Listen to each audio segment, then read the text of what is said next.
Hi friends, welcome to my channel. Aase ಧಾರಾವಾಹಿಯಲ್ಲಿ ಮುಂದಿನ ಸಂಚಿಕೆಗಳಲ್ಲಿ ಏನೇನಾಗುತ್ತೆ ಅಂತ ಹೇಳಿ ತಿಳಿದುಕೊಳ್ಳೋಣ ಬನ್ನಿ. ಈ ಕಡೆ ರೋಹಿಣಿಯ ಮಾಸ್ಟರ್ ಪ್ಲ್ಯಾನ್ ಪ್ರಕಾರ ಮನೋಜ ಈಗ ಕೃಷ್ಣ ಸ್ಕೂಲ್ ಸರ್ಟಿಫಿಕೇಟ್ ಪಡೆದು ಮನೆಗೆ ಕರೆತರುತ್ತಾನೆ. ಇದನ್ನು ಕಂಡು ಶಾಂತಿ ಕೆಂಡಾಮಂಡಲವಾಗ್ತಾಳೆ. ನಿನಗೆ ಬೇರೆ ಕೆಲಸವಿಲ್ಲವೇ? ಈ ಪಿಂಟು ಕೃಷಿಯಿಂದ ಯಾಕೆ ಹೋಗುತ್ತಿದ್ದೀಯಾ ಎಂದು ಮನೋಜನಿಗೆ ಬೈತಾಳೆ. ಆದರೆ ಮನೋಜ, ಅಮ್ಮ, ಕೃಷ್ ತುಂಬ ಚೆನ್ನಾಗಿ ಮಾರ್ಕ್ಸ್ ತೆಗೆದಿದ್ದಾನೆ.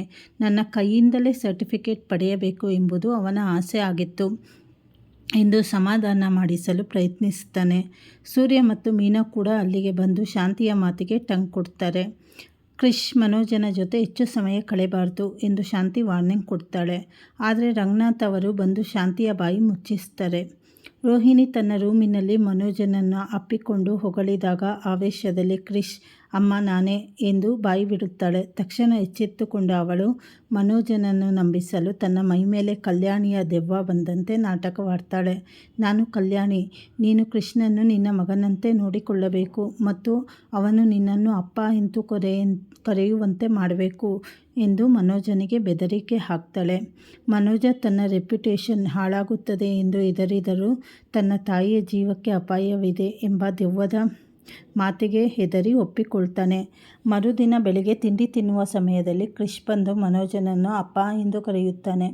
ಇದನ್ನೆಲ್ಲ ಕೇಳಿ ಮನೆಯವರಿಗೆಲ್ಲ ಶಾಕ್ ಆಗುತ್ತದೆ. ರವಿ ಮತ್ತು ಶ್ರುತಿ ಕೂಡ ಆಶ್ಚರ್ಯಪಡುತ್ತಾರೆ. ಶಾಂತಿ ಕೋಪದಿಂದ ಕಿರುಚಾಡಿದರೂ ಮನೋಜ ಮಾತ್ರ ಅವನು ಹೇಗಾದರೂ ಕರೆಯಲಿ ಬಿಡಮ್ಮ ಎಂದು ಸುಮ್ಮನಾಗಿರುತ್ತಾನೆ. ಕೃಷ್ಣನ್ನು ಹೀಗೆ ಕರೆಯಲು ಯಾರು ಹೇಳಿಕೊಟ್ಟರು ಎಂದು ರಂಗನಾಥ್ ವಿಚಾರಿಸಿದಾಗ ಕೃಷ್ ರೋಹಿಣಿಯ ಕಡೆ ಬೆರಳು ತೋರಿಸುತ್ತಾನೆ. ರೋಹಿಣಿ ತಕ್ಷಣ ನಾಟಕವಾಡಿ ನಾನು ಹೇಳಿಕೊಟ್ಟಿಲ್ಲ ಎಂದು ಸುಳ್ಳು ಹೇಳ್ತಾಳೆ. ಮೀನಂಗೆ ಮಾತ್ರ ರೋಹಿಣಿಯ ಎಲ್ಲ ನಾಟಕಗಳು ಅರ್ಥವಾಗುತ್ತದೆ ಮತ್ತು ಅವಳು ರೋಹಿಣಿಗೆ ಎಚ್ಚರಿಕೆ ನೀಡ್ತಾಳೆ. ನಂತರ ಕೃಷ್ ತನ್ನ ರಿಪೋರ್ಟು ಕಾರ್ಡ್ ತಂದು ಮನೋಜನ ಬಳಿ ಸಹಿ ಹಾಕಲು ಕೇಳ್ತಾನೆ. ಶಾಂತಿ ಇದನ್ನು ವಿರೋಧಿಸಿ ಕೃಷ್ಣನ್ನು ಪಕ್ಕಕ್ಕೆ ತಳ್ತಾಳೆ. ಮನೋಜ ಕೂಡ ಮೊದಲು ಸಹಿ ಹಾಕಲು ಹಿಂದೇಟು ಹಾಕ್ತಾನೆ. ಆದರೆ ರೋಹಿಣಿ ಮತ್ತೆ ದೆವ್ವದ ರೂಪದಲ್ಲಿ ಬೆದರಿಸಿದಾಗ ಮನೋಜ ಓಡಿ ಬಂದು ರಿಪೋರ್ಟ್ ಕಾರ್ಡ್ ಮೇಲೆ ಸಹಿ ಮಾಡುತ್ತಾನೆ.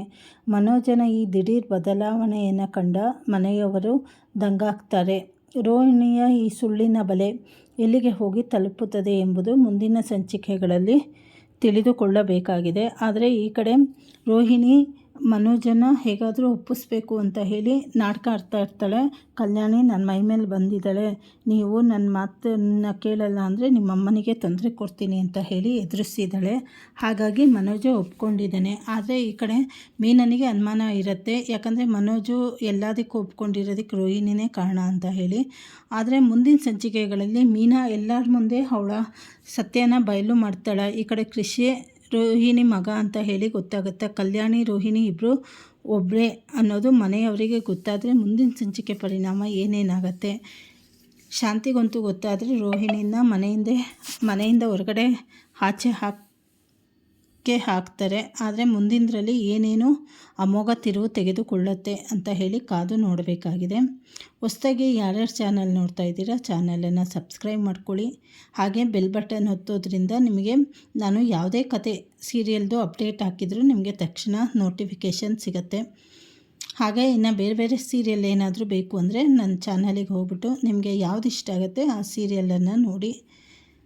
ಹಾಗೆ ಸೀರಿಯಲ್ ಇಷ್ಟ ಆದರೆ ನಿಮ್ಮ ಅನಿಸಿಕೆ ಅಭಿಪ್ರಾಯ ತಿಳಿಸಿ, ಲೈಕ್ ಮಾಡಿ, ಹಾಗೆ ನಿಮ್ಮ ಕುಟುಂಬದವ್ರ ಜೊತೆ ಶೇರ್ ಮಾಡಿ.